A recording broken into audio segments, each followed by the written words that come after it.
Good morning, I'm Diane Macedo. Thanks for streaming with us. In today's update, the European Union is recommending member nations lift travel restrictions on U.S. residents.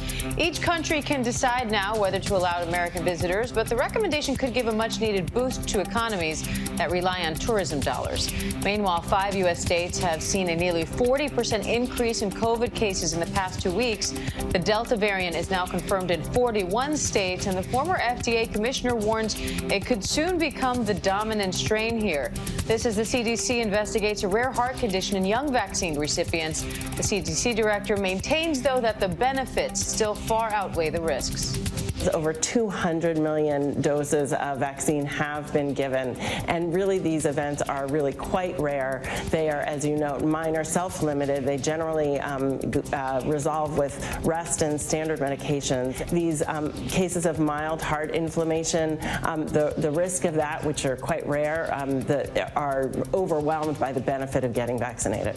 The CDC advisory panel has now pushed their meeting to discuss the reports to next week. And a new report finds certain Peloton equipment is at the risk of being hacked. Security company McAfee says hackers can gain control of the bike or treadmill's camera and microphone to spy on users, and could also add apps disguised as Netflix and Spotify to trick users into entering their login information. The report also warns hackers could potentially interfere with the equipment itself. Peloton says it has issued a mandatory software update that protects users from being hacked. And the West is seeing some historic heat as temperatures reach over 100 degrees. The heat is causing fires in Arizona and Nevada, and people from Texas to California are bracing for possible blackouts. Experts say climate change is making heat waves more intense, more frequent, and longer lasting, and is also supercharging the mega drought, drying up lakes and reservoirs that millions rely on for their water supply. And a tropical storm is taking aim at the Gulf Coast. The governor of Louisiana is already issuing a state of emergency and is warning that heavy rain could be catastrophic after the severe flooding last month. The storm's expected to make landfall there early Saturday morning. ABC's Elwin Lopez is in New Orleans with the latest. Good morning, Elwin.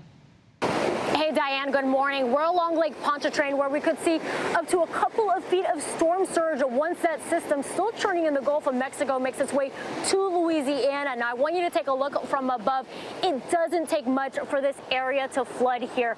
The Louisiana governor issuing a state of emergency. This storm is going to be more of a rainmaker, but with the soil already saturated from a wet spring, even 35-mile-per-hour wind gusts could lead to uprooted trees and dangerous conditions in some areas. And it's not just Louisiana. Tropical storm warnings stretch up to the Alabama-Florida border. Forecasters say some parts could see up to a foot of rain this weekend. The bulk of it expected to push through Alabama and into northern Georgia before weakening in the Carolinas. And Diane, Louisiana has been particularly hard hit last hurricane season, with 5 named storms making landfall, the most ever for one state. Diane? All right, Elwin Lopez, thank you. And today marks the first federal holiday signed into law since Martin Luther King Jr. Day in 1983. Most federal workers are off today in recognition of Juneteenth tomorrow. The holiday has been celebrated by African Americans since the Civil War era, commemorating the end of slavery in the United States. But the U.S. has now officially declared it a holiday for all Americans. Ahead of Juneteenth, our Michael Strahan talked to former President Barack Obama about the holiday and race relations in this country as part of ABC's Juneteenth special. Take a look.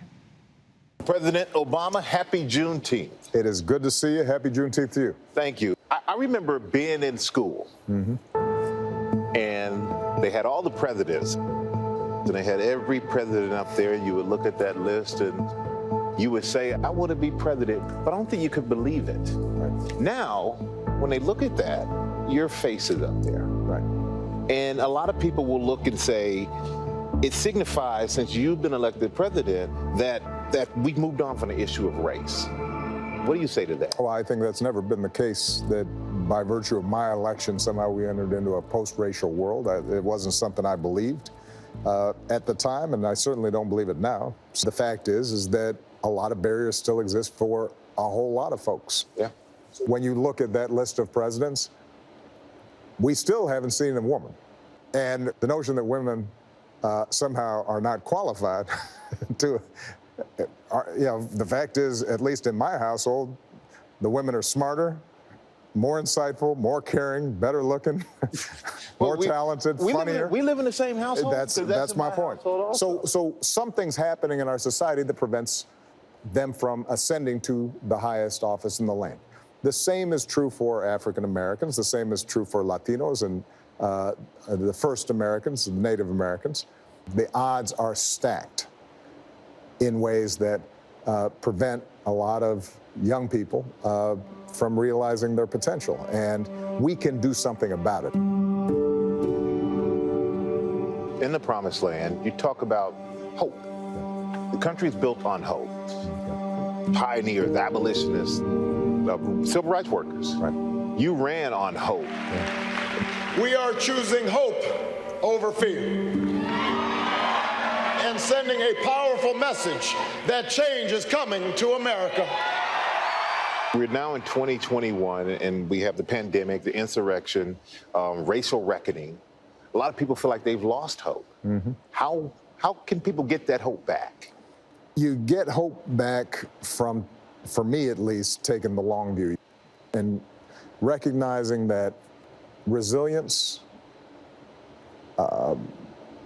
determination, the ability to deal with setbacks and disappointments and keep going, that those are qualities that can carry us forward, and no one has exhibited that more historically in this country than African Americans. The March on Washington happened during my lifetime. That's not ancient history. Mm-hmm. In big parts of the country, segregation was still operative when I was alive. What seems like stuff we now take for granted, that's just a generation old. Mm-hmm. There's so many people out there who idea the American dream, they can't visualize, they can't see it anymore. So what is it going to take for people to be able to realize and envision the American dream again? Well, look, historically, the American dream has been a reality for some and a myth for others. We're in a community, Anacostia, in Washington, D.C., that's representative of a lot of communities around the country where the kids who grow up here may formally be free, but structurally, because of poverty, because of schools that aren't working, because of substandard housing, it requires so much more effort for them to live out that American dream. And so our job is to make sure that it's not a myth. And right now, for too many, it still is. I'm Michael Strahan in Washington, D.C. All right, thanks to Michael for that interview. And let's go to LA Times columnist and ABC News contributor Elsie Granderson for a little bit more on this. Elsie, happy Juneteenth to you, first of all. Thank you. Happy Juneteenth to you as well. Remember, this is a federal holiday for everyone. For all Americans now. We're all celebrating Juneteenth today, tomorrow, the whole weekend, right? Elsie, I wanted to ask you, President Biden signed Juneteenth into law yesterday during a large ceremony. The vice president was there by his side. Other lawmakers were there as well. But he also had Opal Lee by his side. How big was that moment? That was tremendous because a lot of Americans do not know or did not know who she was or what she did or how committed she was to this cause. So it was a nice gesture to be able to acknowledge that this was not necessarily something that was done solely by elected officials, that like many incredible social justice movements in this country's history, that it started from the ground up. And that grassroots leaders like Ms. Opal Lee were necessary in order to get Washington, D.C. to acknowledge the will of the people. Now, Juneteenth is the first federal holiday signed into law since Martin Luther King Jr. Day 40 years ago. Why do you think it took so long for this to happen and for so many in this country to even learn what Juneteenth is? White supremacy. I mean, there's no other way to sort of, make this sound better than what it is. It's not as if Juneteenth wasn't known. Certainly in the Black community, we celebrated it. Certainly in the state of Texas, they knew the history. So the question is, why was it kept out of our history books? who would have benefited from this information not being shared. I would suggest the same sort of worldview that benefited from all of the race riots that happened, all across this country. We know about Tulsa and Wilmington, but so many other cities also experienced these horrific race riots. They were all kept out of the history books. Who benefits from that? So when you ask, why didn't so many people know about Juneteenth, I would simply say it's the same reasons why you see today people are trying to mischaracterize January 6th as just a normal tourist visit. So what was it like growing up celebrating this holiday, knowing so many people didn't even know what it was? And how do you hope that changes going forward? Well, a couple of things. I remember Juneteenth growing up in Detroit. We used to have celebrations in church. We had celebrations in downtown. There were lessons taught in my classroom. I was really fortunate to have been in an advanced school, which made sure that those gaps that other schools didn't have were filled in my school. So I recognize my privilege in that, and I'm grateful for it. But also I hope what it does is continue a dialogue about our history, and not just a surface dialogue. Case in point, yay, we have Juneteenth as a federal holiday. Now let's talk about what happened before that. That's important because it's not as if slave owners or former slave owners weren't already receiving compensation or reparations for the loss of slaves before Juneteenth. They were getting compensation for the slaves they lost while people in Texas were still enslaved. Why do you think that is? What impact did it have on the lives and the policies? These are now the discussions we need to have because there are elements of those pieces of legislation that are still prevalent today because they inform their predecessors, and those predecessors kept building on those predecessors. And eventually what you have is a system that is fully ingratiated in sort of like this colorist society that we're trying to gloss over by singing "We Shall Overcome" in a room and signing a piece of paper. That is a nice gesture, but we still need to do the work. So, LZ, what's appropriate in terms of how to celebrate Juneteenth, and how are you celebrating this year? Well, first of all, I was actually just Googling because I'm in Scottsdale, Arizona right now. And so I was Googling to see what was happening in my immediate area. Scottsdale is a former sundown town. And for those of you who don't know, sundown towns were places in America where African Americans and other people of color needed to have been cleared out of before the sun went down. Otherwise, the cops could arrest us, the KKK could kill us, etc.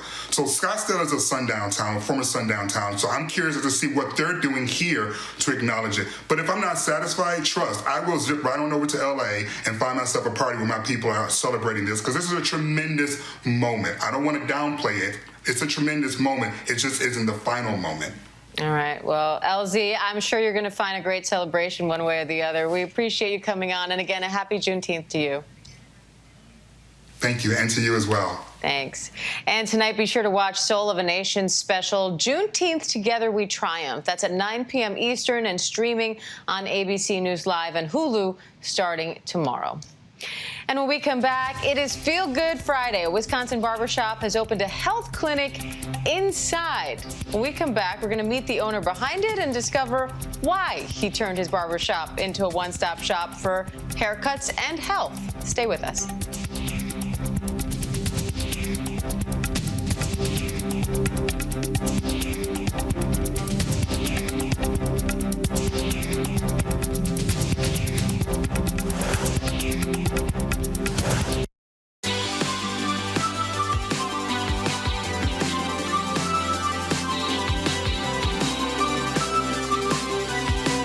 Welcome back. Time for Feel Good Friday, where we bring you a little good news heading into the weekend. Today, it's all about B.RIGHT Barbershop in Sun Prairie, Wisconsin.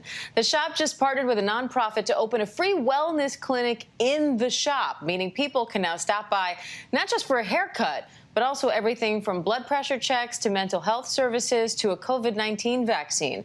It's all part of an effort to promote health and wellness in the Black community, and owner of B.RIGHT Barbershop, Jason Boatwright, is here with a little bit more on this. Jason, thanks so much for being here. No problem, no problem. Thank you for having me. It's our pleasure. So it's an interesting combination of barbershop and a health clinic. What inspired you to do this? I was inspired to do it because I deal with a lot of, Black men. I cut anywhere between 70 to 100 like, man, a week. So I figured, connecting the health to them would be the best route. What made you think that this was something that your community needed? Did you have a personal experience that drove you to do this? Listening to these stories of them having aching pains and back aches and they don't want to go to the doctor. I hear that probably 20, 30 times a week. So I figured, if I had a chance to connect them to something that would be free at the same time, they'd be able to check on the health, I'm going to go for it all the way. So what's the reaction been, and what have you noticed in terms of how people are utilizing this service now that it's available to them right next to where they're already getting their shave or their haircut? They're whispering to me that they're happy about it. They're telling me that they're happy about it without letting anybody know. Because, with this service, it's kind of discreet, so they can go back there without anybody knowing what's going on with their business. And I think they really enjoy that part of it. Often we see problems and we stay in kind of a specific lane in terms of trying to think of how to solve it. And this is a really great example of sort of thinking outside the box and meeting people where they are. So what's your advice to other people who feel like they want to make a difference in their communities, but they might not see an option to do that? I think they need to go ahead and go for it. Lose the fear. That's the first thing I think a person needs to embrace, especially when you're an entrepreneur. Lose the fear. Just try anything. Because if you're trying it from the heart, you're going to be blessed in the end. And Jason, Sunday's Father's Day. I know you're a father yourself. How are you going to celebrate? Sleeping. As much sleep as I possibly can. I promise you, as much relaxation as I possibly can. This is going to be the day where I can be able to tell them to leave me alone for a minute. You certainly earned it. B.RIGHT Barbershop owner Jason Boatwright. Jason, thank you so much. Again, a happy Juneteenth and a happy Father's Day to you. Thank you. Thank you for having me on. It's our pleasure. And you can find more Feel Good Friday stories at goodmorningamerica.com. That's it for this ABC News Live update. I am Diane Macedo. Thanks for joining us. Remember, ABC News Live is here for you all day with the latest news, context, and analysis. And a happy Juneteenth and Father's Day to all of you. Have a great weekend.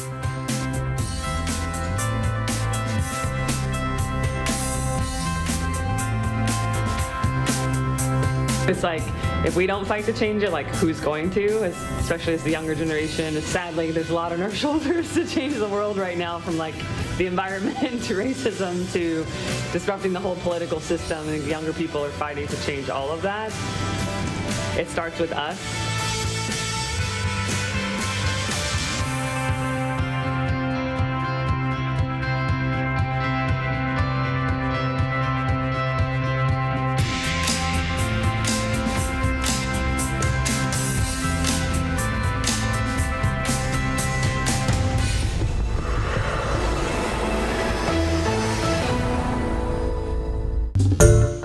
Hi everyone, George Stephanopoulos here. Thanks for checking out the ABC News YouTube channel. If you'd like to get more videos, show highlights, and watch live event coverage, click on the right over here to subscribe to our channel, and don't forget to download the ABC News app for breaking news alerts. Thanks for watching.